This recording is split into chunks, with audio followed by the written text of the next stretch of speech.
This is going to be my 22nd year in real estate coming up shortly here in a month or so. A majority of those years have been in commercial real estate, but there are still some things that are new to me. Earlier this year, I bought a warehouse. It was the first one I ever bought. All the other stuff I own are primarily multifamily, retail, single tenant, retail, multi-tenant. That's the bulk of the portfolio. But I've never really messed around with any kind of warehouse, any kind of industrial or anything like that. But I saw an opportunity where at first I was a little shy about it. I was like, I'm not really sure. But then I went ahead and dove into it anyway. And I wanted to show you that project from beginning to end so that if you're looking at a project and you're kind of scared, or maybe not scared, but that's the wrong word. Maybe you are unsure and you've got a lot of questions and you're analyzing it day and night and you're trying to figure out what to do. I'm going to show you the process I went through to hopefully help you knock down a deal yourself. So the first thing we'll do here is go ahead and look at the before photos. Okay. I will probably just go through gallery here and show you how ugly it is. Okay. Let me try to go over here. So, so the property itself, oh gosh, where did I begin? I forgot how ugly this was. But now looking at it, you've got an orange warehouse where this is kind of like an overhang. This is the busy street up here. Okay, let's call this the main road. This is an overhang that was constructed quite poorly. This here, believe it or not, this section that's sticking out of the building, it was permitted about 3,000 square feet or so, but it's really ugly. It just looked very shoddy. It looked like a hurricane would knock it right over. Here's a better shot of it so you can see how it kind of sticks out. This part here where the roof is at, the roof line, it's imagine a perfect rectangle. That building there is a perfect rectangle. This here is a shoddy carport, and this here is a very poorly built extension that was actually permitted and approved by the county. I can't believe that happened, but it did. As you can see here, what really drew me to the property was that it had a lot of land. There was a lot of parking here. It didn't have a lot of land per se, but it was a nice big piece of land for an industrial user, meaning that people who are getting into the industrial space and they need a warehouse type building like this, they need a place to put all their stuff. Like you may not be able to see it here. You'll probably see more photos later, but the business I was in here before was a cabinet store and they just had a bunch of junk everywhere. You see, we're still standing at the front of the street looking back, and now I'm walking to the other side of the front of the street and I'm looking towards the back of the building. I'm still in the front of the building right here. But as you can see, again, just a really crappy looking building is beat up. There's, the paint's faded. Now this here, as I'm in the back of the building looking up front, from the back of the building, there was also another overhang, which again, just poorly built. You can kind of see it just looked like crap. It just was not. I mean, if I would have, kicked it or something, it would have just totally collapsed. So, again, poorly constructed additions to the property. And again, that's what drew me to it. This was all just a bunch of trash that we had to get rid of, or we had the seller get rid of. I had the seller get rid of prior to closing. And again, this here, I'm looking at the back of the building. And at the back of the building, it actually had two points of ingress egress. Like this is one side. Again, I'm standing on one spot. Okay, I'm looking to the left, and here's me looking to the right. On the right side over here, I also saw another point of ingress egress. So I was like, wow, there's good access here. So I liked that at the building. You see that red car there? It's sitting right in front of the gate. So that was something that I saw. Again, this is still back of the building. Just a bunch of trash everywhere. Here's the dude that was there cleaning it out. Trash, more trash. Just again, cabinets everywhere. This is just to give you a good idea of how crappy it was. Oh, and here's what happens when you go inside. And here's where it starts to get interesting. I'm standing underneath the permitted addition that looked really bad. I'm standing in it right now, and I'm looking at the actual building itself. So remember when I told you that the unpermitted or the permitted addition? Sorry, I keep saying unpermitted, but it was actually permitted. It just looked like crap. And it didn't look like it was a very good quality. So I'm standing in there now, and that's about 3,000 square feet. This part here is about 5,000 square feet. And what I had to do was that when I bought it, I actually let me walk through the building for you first, okay? Still looking around. Now I'm standing inside the 5,000 square foot portion. I'm in the 5,000 square foot portion looking at the offices. again, looking at the offices.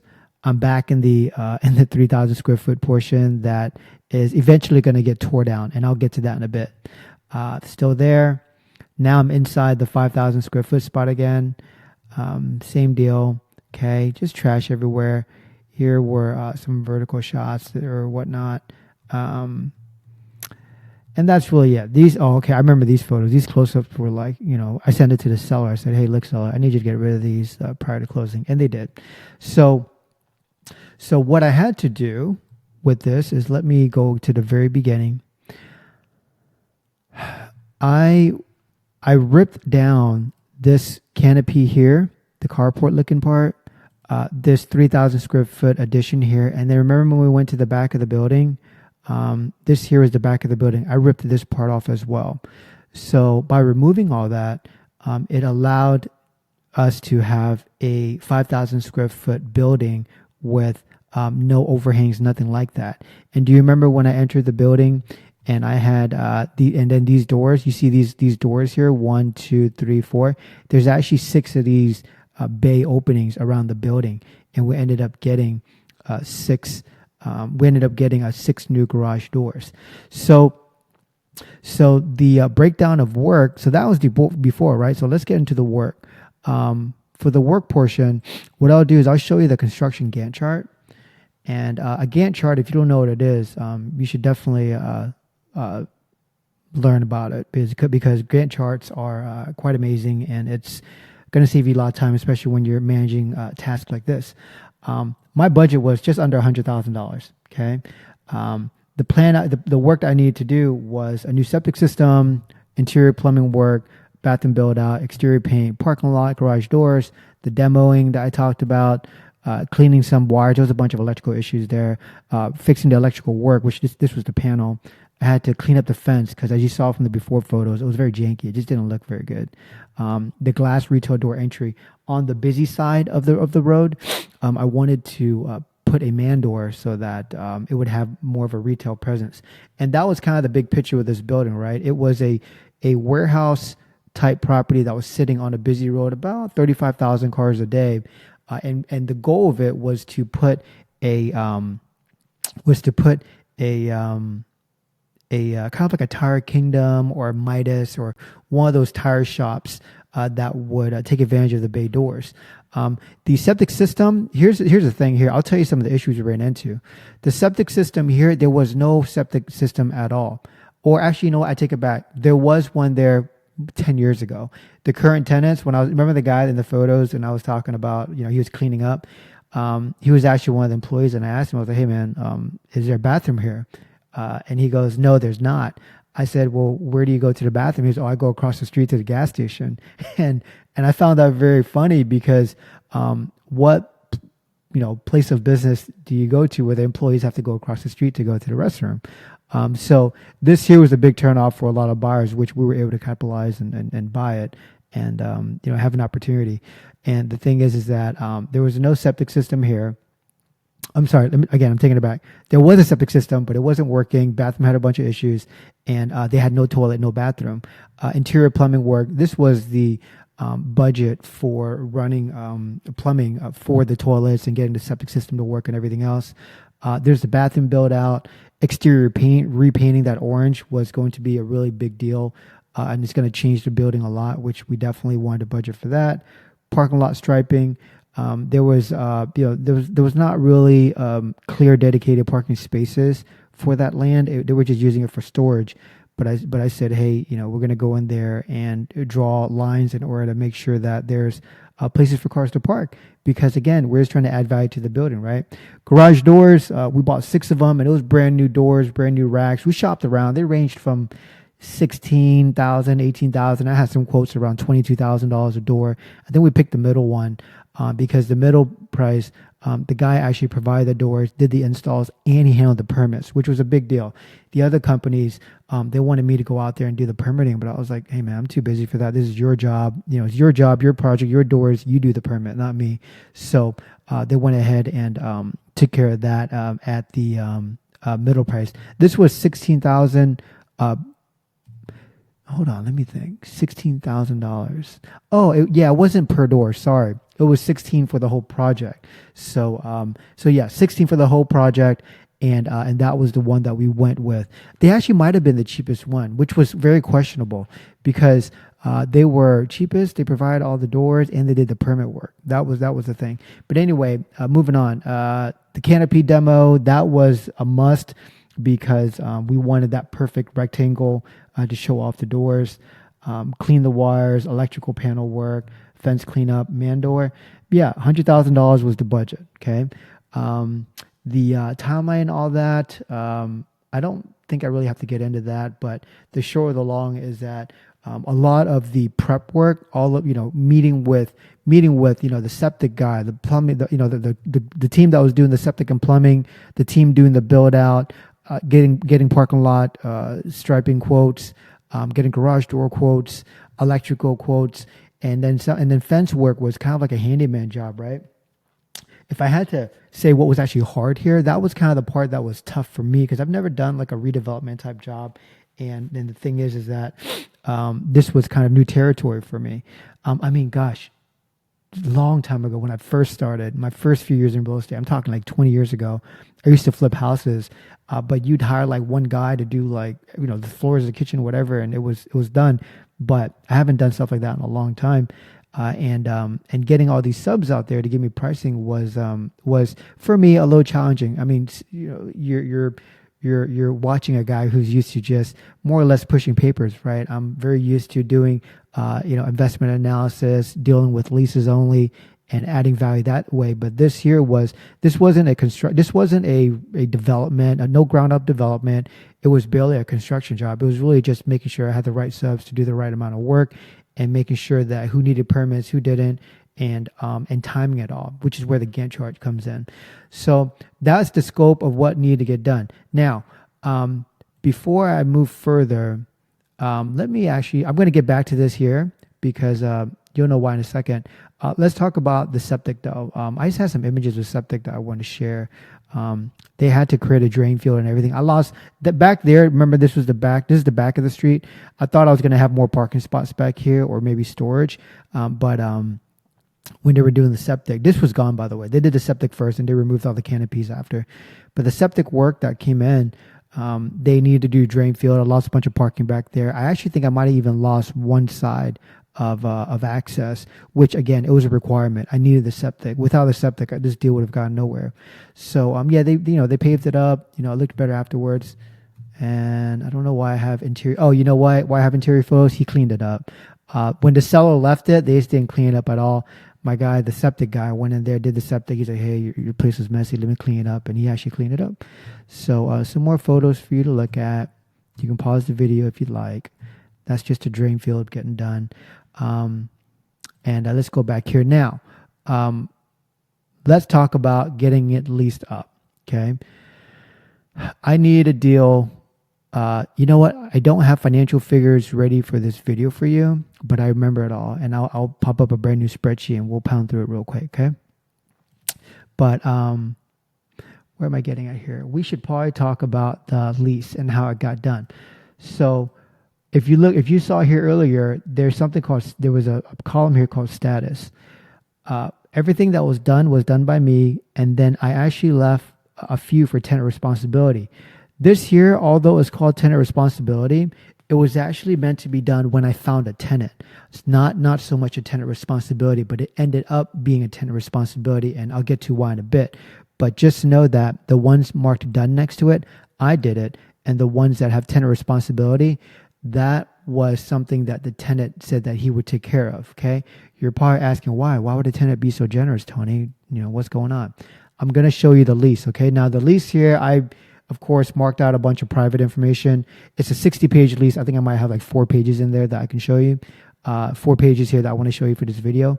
And then we'd go from there. But let's go ahead and open this up here. So the actual lease itself is like this, okay? So this was done in August. I bought the property, I think, in March or April, right around there. So you're talking 3 months, 4 months later, we had this lease here. I didn't find a tenant myself. I hired an industrial broker who's a specialist at it, and he did his thing. So The building itself, 5,000 square feet.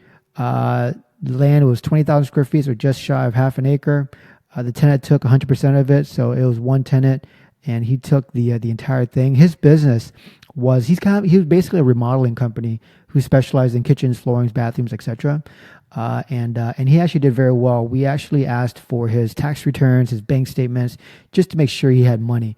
That's kind of the thing, right? Whenever you're leasing up, you want to make sure that the tenant is financially healthy. So you want to make sure you check for their tax returns if they've been in business. This guy was in business for 5 years. I said, cool, show me your tax returns. Show me your bank statements. Make sure you've got money. You had a couple $100,000 in there, no problem. And he was financially healthy. He had a house.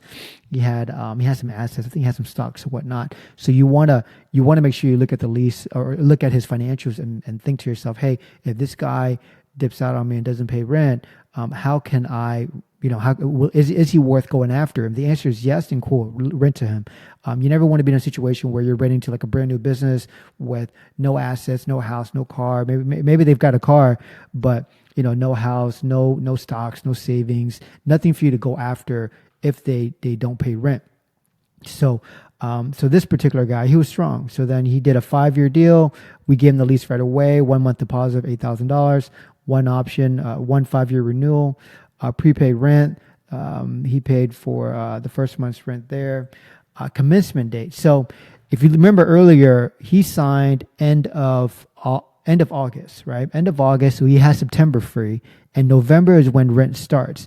But here's the thing. This is his rent schedule, which, important, but not important right now. November 1st is when his rent started. But here's the thing. So remember the work earlier that I was going to do? The tenant said, hey, Tony, no problem. I'll take it on. But how about you give me free rent? And I asked him, hey, Mr. Tenant, how much free rent do you want? And the free rent was 5 full months. Okay.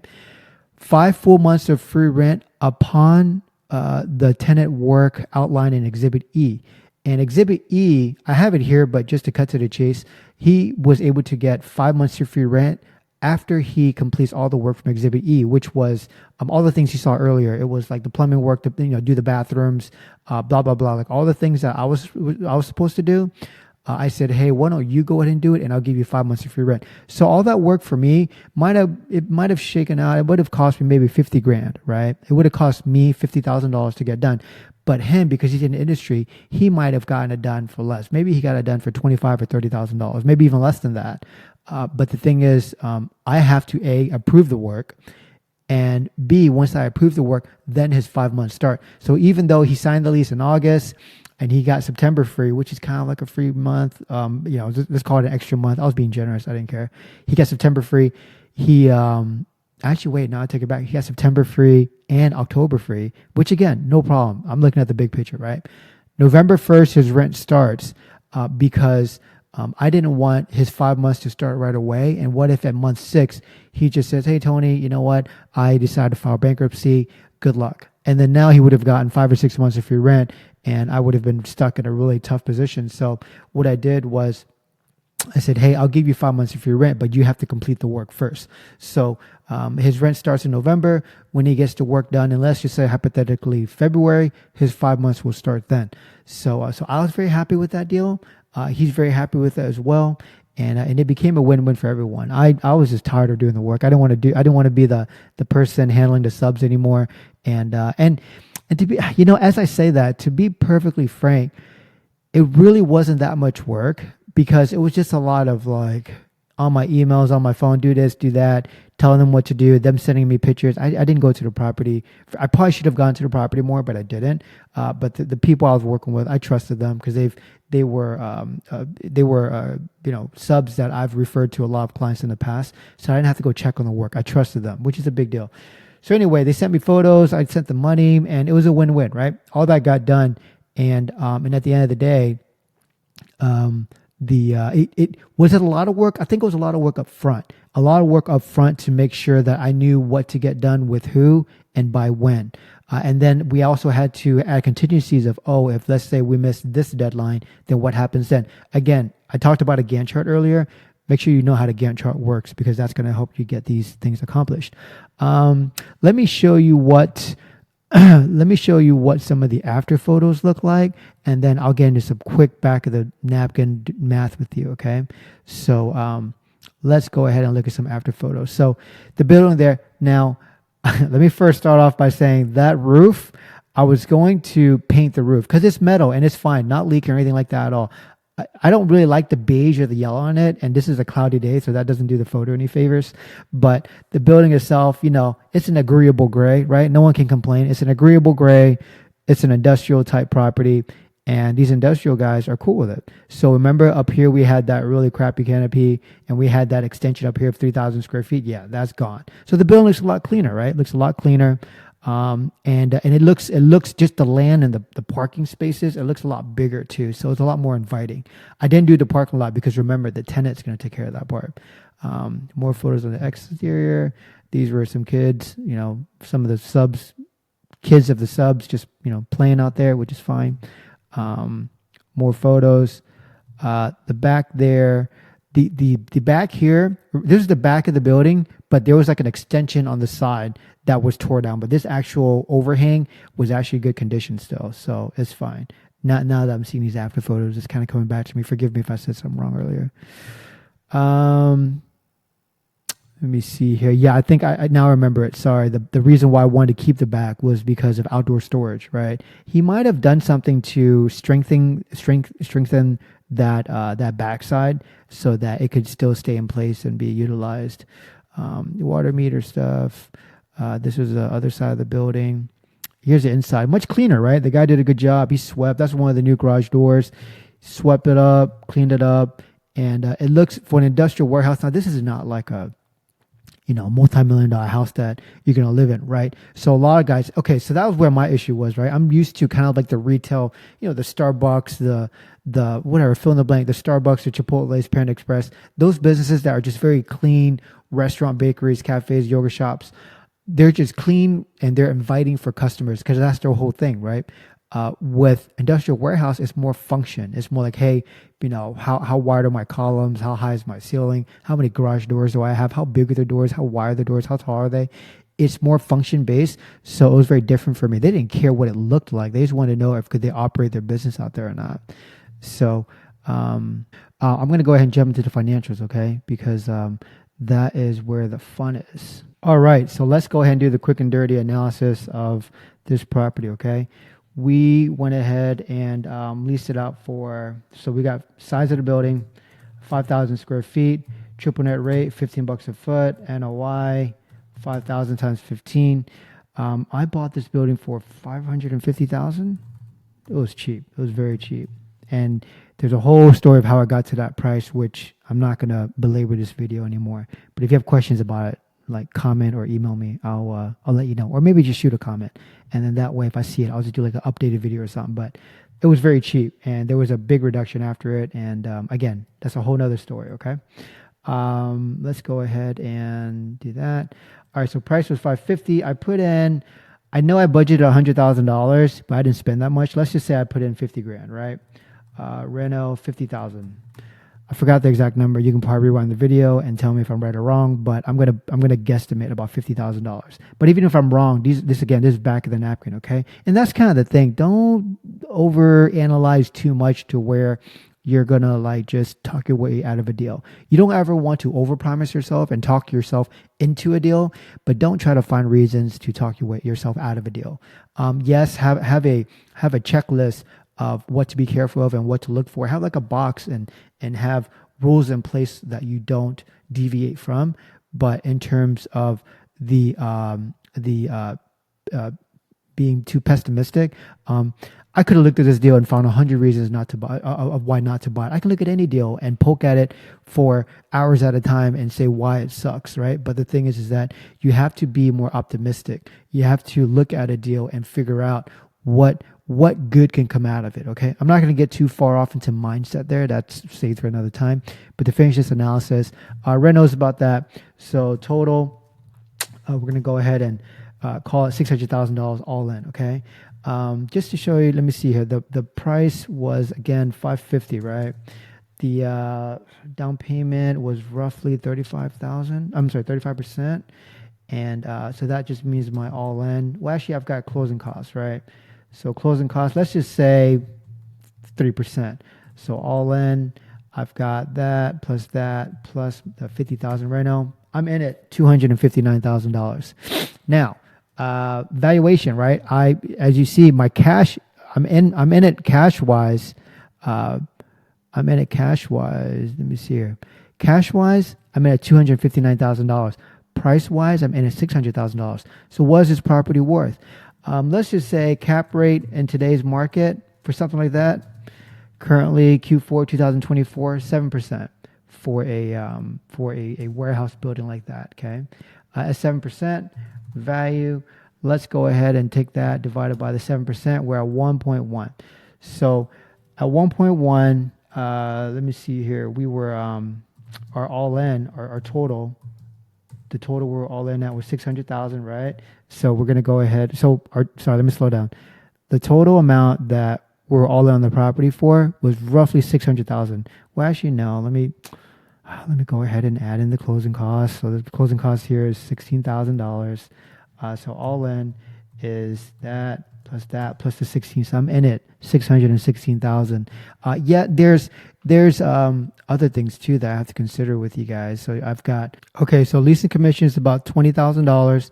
Free rent is not the $75,000 divided by 12 months. It's actually whatever my mortgage is, which I think is about $2,500 a month or so. So 2,500 divided by, times, they call it 5 months or so. So, and then I've got the CAM cost, right? Well, actually, you know what? Yeah, that's my mortgage, which is a holding cost. I've got CAM too. CAM was about $5. So 5 times square footage divided by 12 times 5 months of free rent. So that's going to be the amount that I'm going to be in it for. So let's move this around. I want to be accurate here. I don't want you guys to have wrong information, okay? That plus C13. So all in, this is the true all-in number, is $649,000.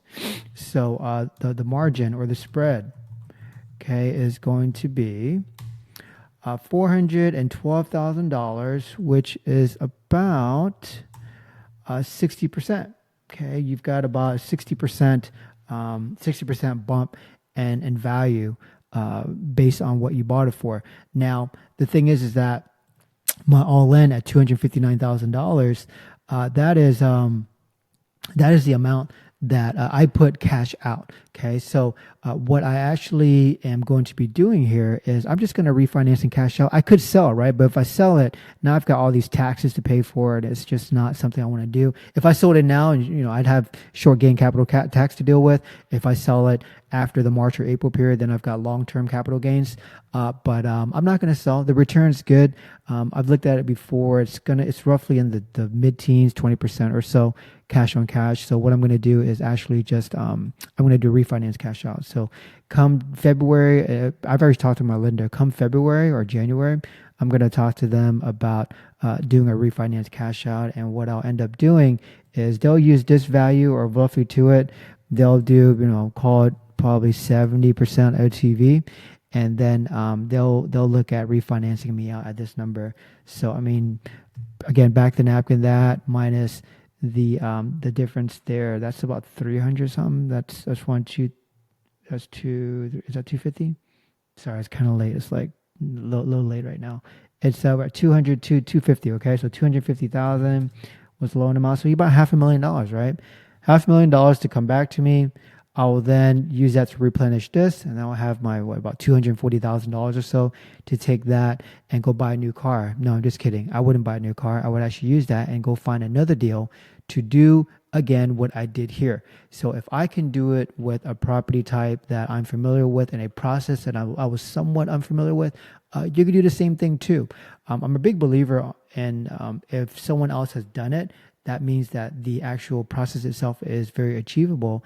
And you just have to go out and put in the work and make the calls and learn the process and get it done. There are some things that are going to be unachievable, right? Like let's say for me, I'm not going to go and be like an NBA player, or I'm not going to go be an NFL player. But things like this, knowledge base, I'm like, hey, if I really want to do this and I put my mind to it, I can really go and get it done.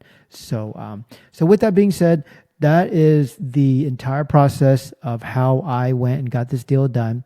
Um, I uh, I would actually really love to work out the cash on cash for you, but I'm not going to do it here. So I'm going to go ahead and move on by wrapping up this video and let you know that if you have any questions, you're welcome to leave a comment or email me anytime, and I'm happy to help where I can.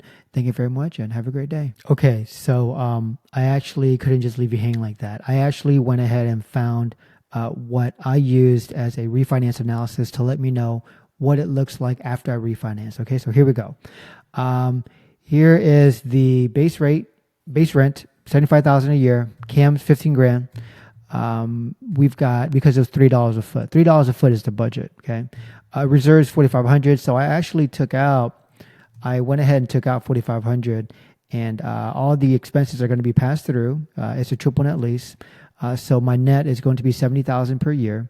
The valuation at a 7% cap rate is just over $1 million. My LTV on it, that the loan I plan on taking out, is only going to be 65%. I'm not going to. I could get more, 75% or so, but I don't want to over leverage too much. I'm comfortable at 65, not too high, not too low. My new loan balance. Where is this? My new loan balance. This is going to be my. Oh, sorry, that's my current loan balance. I owe $382,000 right now. Refinance cost about 20 grand. Refinance proceeds, meaning that after I do take out the bigger loan of 654,000 and pay that off, and then pay this off, I'm going to have that $250,000 left. My original investment was roughly 336,000. These are real numbers, by the way. Earlier in this video, if I use estimates that are off from this, I apologize, but these are the real numbers. Okay, I'm making it up to you. Original investment $336,000. Refinance excess is $84,000. What this basically tells me is that I put $336,000 into the deal. After the refinance, I'll get back $250,000. So I have $84,000 in the deal. Okay, $84,000 in the deal is where we're gonna calculate my cash on cash later. So before I get there though, to summarize the holding period, okay. After the refinance, NOI $70,000 per year. My debt service $55,000 per year. Remember, this $55,000 is based on the $652,000. The interest rate I'm using for this is roughly. Do I have it over there? I forgot what it was, but it's probably going to be about 6.5% or so. Let me see here. I've got the net cash flow. Okay, yeah, 55,000 is my debt service. I'll cash flow, a little over $1,000 a month. Nothing too crazy, but remember, I've got a appreciating asset that I'm going to be writing off a ton of things on. I've got, my principal reduction. The principal is getting paid down as well each month. And each month and each year, my cash on cash return with the principal, okay? Meaning that this is my 14,000 plus the 10,000 divided into the 84,000. It's almost 30%. That's pretty good, okay? That's pretty good. My cash flow, my cash on cash return, just based on that 14,000 divided into the $84,000 is 17%. So, interest rate is 7%. Sorry. Again, I'm glad that we're catching all these errors right here. 7%, 25-year AM, 1.27 debt service. This is very important. This is actually so important that I'm actually going to make a video about this because a lot of people ask me, hey, what's the down payment? And a lot of loan questions, but they usually don't have a good handle on what the DSCR is. So I'm going to talk about that another time. Just know that this number here is what drives how much a bank is willing to lend on your property. If you want to do some reading on it before my video comes out about it, go ahead and just research what is DSCR or debt coverage ratio. Sometimes they call it DSCR, which is debt service coverage ratio. Sometimes it's just called the DCR for short, which is debt coverage ratio. But yeah, those are the numbers on the property. That is a real life example from beginning to finish on how this deal was done. So, sorry, I've got a little mosquito here trying to attack me. That's the beginning to end of how this deal was done. And if you have questions, just let me know. Again, don't be afraid to knock down deals that you're unfamiliar with. Just make sure that you have a lot of research up front. You take very cautious risks, and you have the right people to call on to ask the right questions to as well. So the better your questions, the better the answers. The better the answers, the better the result. So good luck, have fun, and go make some money. All right, take care.